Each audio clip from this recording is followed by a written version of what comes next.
Hello friends, welcome back to my channel. আবার নতুন blog নিয়ে চলে এসেছি। তো এটা 16ই মে আর 17ই মে দুদিনের কম্বাইন্ড ব্লগ। তো 16ই মে শুরু করছি ব্রেকফাস্ট দিয়ে মুড়ি ঘুগনি। তো চিকুর মস্তিও সাথে আছে। আমার ফোনটা নিয়েছে সেলফি তোলো, সেলফি। আমার ফোনটা এমনি আমার পা, ওর পা, বিছানার চাদর, এইদিকে ঘোরো। একটা চোখ ছবি তুলে রাখবে।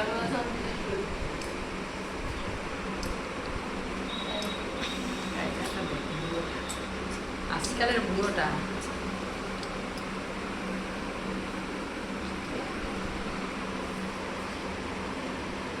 আমার আজকে ছোড়াটা বলে দাও, বাবুদের তাল কুকুরটা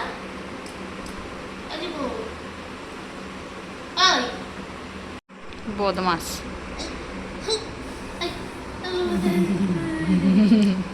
এই হয়ে গেল।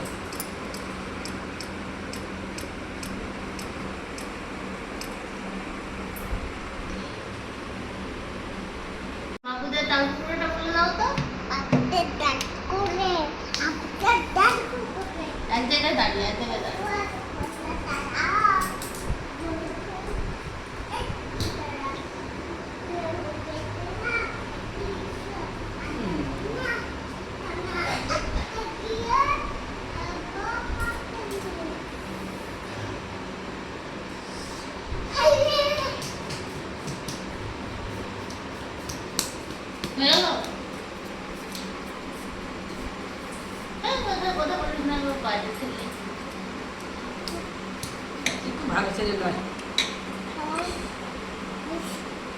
আর ব্রেকফাস্টের পরেই চলে এলাম লাঞ্চে। তো লাঞ্চে যেহেতু নিরামিষ বলেইছি, তো পোস্ত, ঢ্যাঁড়সের তরকারি, আলু কুঁদরি ভাজা, ডাল এসব হয়েছিল, আর পটল ভাজা। আর আমি নিয়েছিলাম। ভালো করে না, ভালো করে না।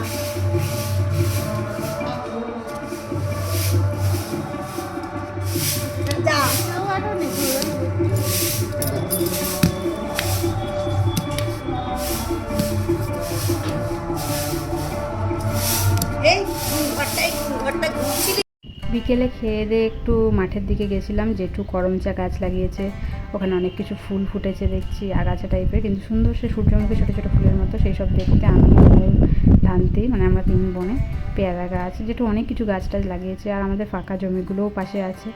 আর করমচা গাছ ফার্স্ট টাইম দেখতে যাচ্ছিলাম, মানে ধানতি বললো যে যেটু লাগিয়েছে, তো দেখতে গেলাম করমচা। এই ফার্স্ট টাইম দেখলাম, ভালোই লাগে দেখতে, চেরি ফলের মতোই কিছুটা। আর যদিও খেয়ে দেখিনি কখনো। আর তারপর বিকেলে খেলাধুলা হচ্ছিল চিকুর সাথে।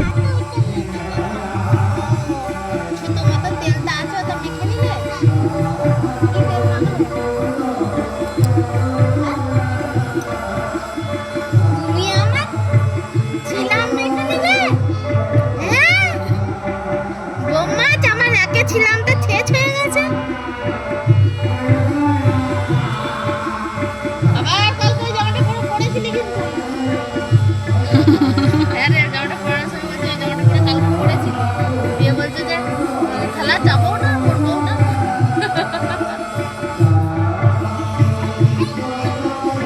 ওই জন্য এসে বলছে, জানে মাসিদেররা পরে এখানে যেতে বলতে।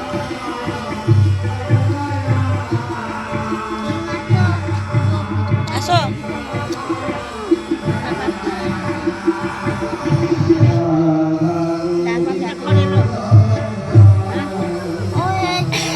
আর 16 তারিখ মানে শুক্রবার আমার বড় এলো, তো রাত্রে তার জন্য একটা বেসন বড়া দিয়ে পোস্ত বানানোর মা প্রিপারেশন করছে। বেসনটাকে বড়া ভেজে নিয়ে তারপর সেটাকে পোস্ত দিয়ে মিক্সড করে সেটাকে একটা পোস্ত বানিয়েছে। এটা খুব দারুণ লাগে, টেস্টি খেতে।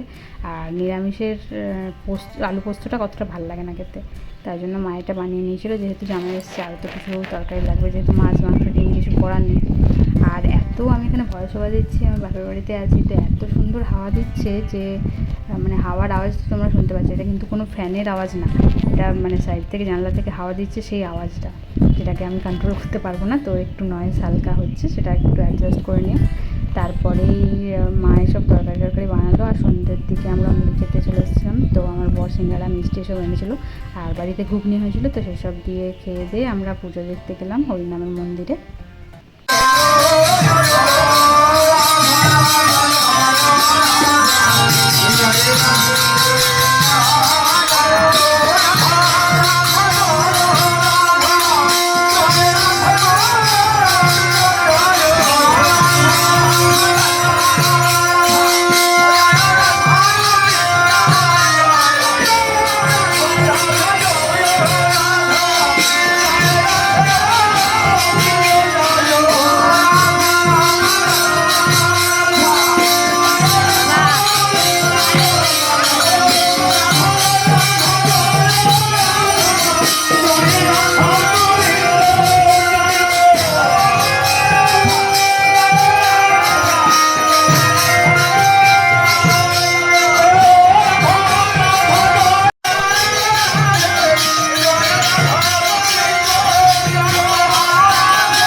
আর রাত্রে পুজো দেখে ওখানে হরিনাম শুনে আমরা বাড়ি ফিরে রাত্রে ডিনারে বসে পড়লাম। এই যে দেখতেই পাচ্ছ আমার মামার ছেলে এসেছিলো, ছোটো মামার ছেলে শুভ, আমার ভাই, আমার বর, আমি সবাই মিলে খেতে বসে পড়েছিলাম।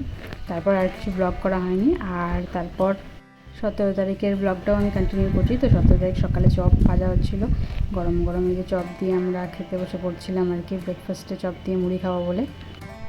আর এই যে দেখতেই পাচ্ছ চপ ভাজার প্রিপারেশন হচ্ছে। এখানে আমার বর এসে গেছে, মুখ ধুয়ে আমরা ফ্রেশ হয়ে চলে এসেছি। এখানে প্রথমে চা খেতে বসে গেছি, চায়ের সাথেও চপ, মুড়ির সাথেও চপ, সবের সাথে চপ, মানে আমাদের এখানে এরকমই হয়। আর এই যে দেখতে পাচ্ছ চা দিয়ে বিস্কিট, চপ সব নিয়ে বসে গেছি। তারপর আবার মুড়ি, শসা, চপ। আর শুক্রবার ছিল ধুলোর, মানে শুক্র 3 দিন হয়ে গেলাম। আর দুপুরের জন্য রেডি হয়ে বেরিয়ে পড়েছি। পূজারই একটা শাড়ি পরে নিয়েছিলাম, যেহেতু আবির টাবির মাখা হবে। আর লুকটা কেমন লাগছে অবশ্যই জানিয়ে। এই গরমে আর কিছু ভালো লাগলো না ভালো শাড়ি বা কিছু পরতে, ওই জন্য একটা সুতির হ্যান্ডলুম টাইপের একটা শাড়ি পরে নিয়েছিলাম, সিম্পল টাইপের, খুব বেশি সাজিও নি, মেকআপও করিনি, কারণ এত গরমে ভালো লাগছিলো না। মানে স্নান করছি, উল্টো দিক থেকে ঘেমে যাচ্ছি, এরকম অবস্থা, পুরো ঘেমে দিয়ে যাচ্ছি। হাওয়া বাতাস সবই ঠিক আছে, কিন্তু প্রচণ্ড গরম তো বাইরে, ওই জন্য আর কি। আর পূজায় যে রেডি হয়ে গেছিলো, তো আমরা কিছু ছবিও তুলে নিলাম, তোমরা থাম্বনেল দেখে বুঝেই গেছো। তারপর বেরিয়ে পড়লাম ধুলোর দেখতে। ভেবেছিলাম আবির টাবির মাখবো না, যেহেতু স্নান হয়ে গেছিলো, শ্যাম্পু মাথায় স্নান করেছি, গায়ে স্নান করেছি, তো স্নান টান করে গেলাম, কিন্তু অবশেষে সেটা রক্ষা হলো না। তোমরা দেখতেই থাকো, তারপরে বুঝতে পারবে পুরো ব্লগটা দেখলে যে তারপর কি হয়েছিল। এই যে সবাই বেরিয়ে পড়েছি, আমি, আমার বর, মা, পূজা সবাই মিলে। ঠাকুমা যেতে পারেনি। তারপর ওখানে স্নান টান করে মন্দিরে উঠলাম, প্রণাম করে মন্দিরে উঠবো বলেই মেনলি স্নান টান করে গেলাম, মাথায় স্নান করে গেলাম, কারণ কি তার আগে চপ টপ খাওয়া হয়েছে তো ওই জন্য। কিন্তু তারপর যা হলো, ভেবেছিলাম কেউ আবির টাবির দেবে না। যখন পুজো টুজো হলো, আমরা সমস্ত কিছু দেখে বাড়ি চলে এসেছিলাম, কিন্তু বাড়িতে এসেই আবির দিয়ে দিল মাথায়।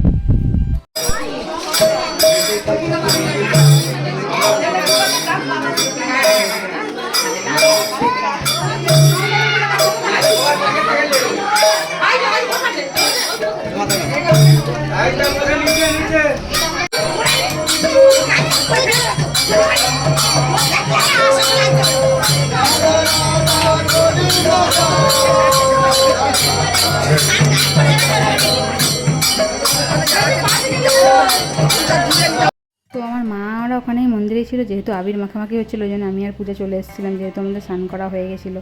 কিন্তু তারপরে যে চুল টুল শোকাচ্ছিলাম, এখানে এত সুন্দর হাওয়া, তোমরা দেখতেই পাচ্ছ কী রকম হাওয়াটা দিচ্ছে চারিদিক থেকে। আর এখান থেকে এই যে মন্দিরটাও দেখা যাচ্ছে। ব্যাকগ্রাউন্ডের নয়েজটা তোমরা একটু অ্যাভয়েড করো, কারণ কি এখানে রাস্তার ধারেই বাস টাস যাচ্ছে, তো ওই জন্য এত আওয়াজ। যাই হোক, এই যে মন্দিরে এখানে সবাই রং মাখামাখি করছে, আমরা আর যাইনি।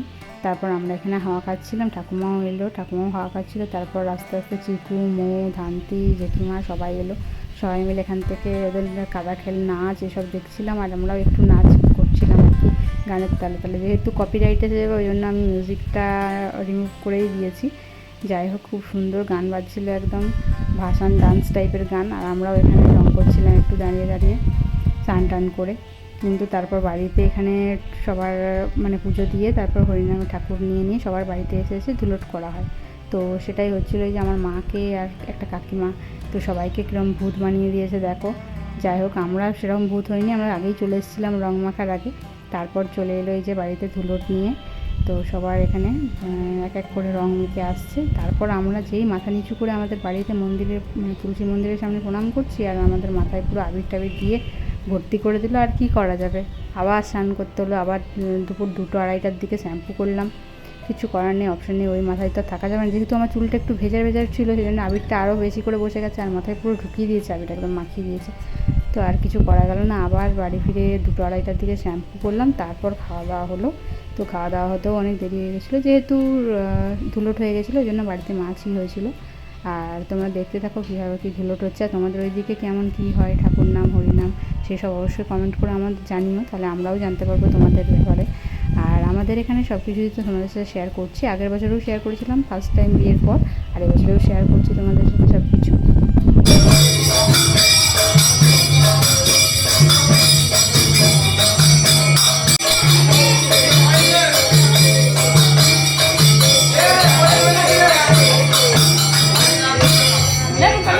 তো ধুলো চলে যাওয়ার পর এই যে দেখো আমাদের অবস্থা, আমাদের মাথা পাতা ভূত করে দিয়েছিল। তারপর শ্যাম্পু ট্যাম্পু করে আবার লাঞ্চ করতে বসলাম। এই যে মাছের তরকারি হয়েছিল, এখানে ডাল, কুমড়ো, পুঁই শাক, পটল ভাজা, আরও অনেক রকম সব তরকারি হয়েছিল।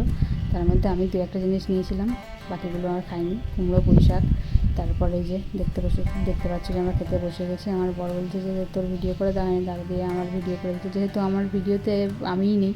তারপর খাওয়া দাওয়ার পর একটু আম কাটা হয়েছিল, পূজা আম কেটেছিল, আম, এখানে ছিল দই। তারপরে এইসব খাওয়ার পর দুপুরে আবার ছিল আইসক্রিম। তো ভাই আমুলের কর্নেটো এনে রেখেছিলো, বাটি সব রকমই আইসক্রিম এনে রেখেছিলো। তো সেই সবই আমরা খাওয়া দাওয়া করছিলাম। আর বাড়ি যাওয়া মানেই প্রচণ্ড খাওয়া, এটা সেটা করে সারাদিন খাওয়া চলছে। আর যেটা আমি আগের ব্লগেই বলেছি যে বৃহস্পতি, শুক্র, শনি 3 দিন আমার ছুটি ছিল, তো কাজের টেনশন ছিল না। আর রবিবার তো এমনি ছুটি, মানে 4 দিন পর বাড়িতে ছিলাম। অনেক দিন পর এতদিন বাড়িতে এভাবে ছিলাম, মানে কাজ ছাড়া। অন্যবার আসলে তাও ওয়ার্ক ফ্রম হোম থাকে বা কিছু কাজ থাকে, কিন্তু এবারে কোনো কাজ ছাড়াই 4 দিন ছিলাম। খুব ভালো লাগলো, আবার দেখতে দেখতে সময় কেটেও গেল কীভাবে বুঝতেও পারলাম না। যাই হোক, তারপর আবার বিকেলের দিকে মন্দিরে ভোগ গান পুজোটা হচ্ছিলো আর কি, মানে শেষ পুজো। তো আমি আর পূজা এরকম রেডি হয়ে বেরিয়ে পড়েছিলাম, ও সেজে গুজে, আমিও সেজে গুজে। যাই হোক, যেতে যেতে প্রায় পুজো টুজো শেষই হয়ে গেছিলো। তো আর দেরি করিনি। তারপর ভাবলাম যে একটু ফুচকা খেয়ে আসি। তো পূজা যেতে পারবে না বলে আমি আর আমার বর বাইকে করে বেরিয়ে পড়েছিলাম। আমাদের একটু সামনে যেতে হবে, মানে আমাদের এখানে সব কিছু পাওয়া যায় না। তো আমরা রামডিয়া চলে গেছিলাম বাইকে করে ফুচকা আনতে। সেখানে ফুচকা, ঘুগনি সমস্ত কিছু নিয়ে এলাম। তারপর বাড়িতে নিয়ে এসে বেশ ভালো করে সাজিয়ে গুছিয়ে সবাই মিলে খেতে বসলাম। কারণ ওখানে খেয়ে আসলে পূজা এখানে একা আছে, ঠাকুমা মা আছে, সবাই খাবে, আমরা ওখানে খেয়ে আসবো, সেটা ভালো লাগে না। তো সবাই মিলে একসাথে খেতে বসার মজাটাই আলাদা। যাই হোক, সবাই মিলে খেয়ে বসলাম, সমস্ত কিছু তোমাদের সাথে শেয়ার করছি। এই দেখো, ফুচকা নিয়েছিলাম, ঘুগনিও আনা হয়েছিল। আর পূজা আবার একটু তার সাথে আরও একটু পেঁয়াজ কুচি আর লঙ্কা দিয়েছিল, ভালো টেস্ট হবে বলে। আর পিছনে আমার পাখি ডাকছে, তো তোমরা শুনতে পাচ্ছ সেই সব। তো দেখো কেমন কি আমরা কাটালাম। আর শনিবার তো শেষ হয়েই গেল, তারপর রবিবারের ব্লগটাও আমি পরের দিনে দেবো, যেটা তোমরা ওয়েট করে থাকো। একটু ভিডিও এডিট করতে সবই ঠিক আছে, কিন্তু বাপের বাড়িতে যেহেতু নেটওয়ার্কের প্রবলেম, ইলেকট্রিক প্রবলেম, সমস্ত কিছু, মানে একটু কিছু হলেই কারেন্ট চলে যাবে, নেটওয়ার্ক চলে যাবে। তো ওই জন্যই আর কি ব্লগটা আপলোডও করা হয়নি, যেহেতু কোনো 4G আর আনলিমিটেডও নেই, 5G আনলিমিটেড আমার কলকাতায়। ওই জন্য আমার এখানে সেরকম ব্লগ আপলোড করতে পারিনি। একবারে কলকাতায় ফিরেই তারপর আপলোড করবো বলে সমস্ত কিছু ভয়েস ওভার দিয়ে এখন রেডি করে রাখছি আর কি। আর মঙ্গলবার আমার ওয়ার্ক ফ্রম হোম ছিল, তো বাড়িতে বসেই কাজ করেছিলাম। তো এই ব্লগটাতে কেমন লাগলো অবশ্যই কমেন্ট করে জানিও। ভালো লাগলে একটা লাইক করে দিও, চ্যানেল নতুন হলে সাবস্ক্রাইব করতে ভুলো না, পাশে থাকা বেল আইকনটা প্রেস করে দিও। ইউটিউব থেকে দেখলে অবশ্যই সাবস্ক্রাইব করো, আর ডেসক্রিপশন থেকে পেজটা ফলো করে দিও। আর ইনস্টা থেকে দেখলে বা ফেসবুক থেকে দেখলে অবশ্যই সাবস্ক্রাইব করো। দেখা হচ্ছে পরের ব্লগে, সবাই ভালো থেকো।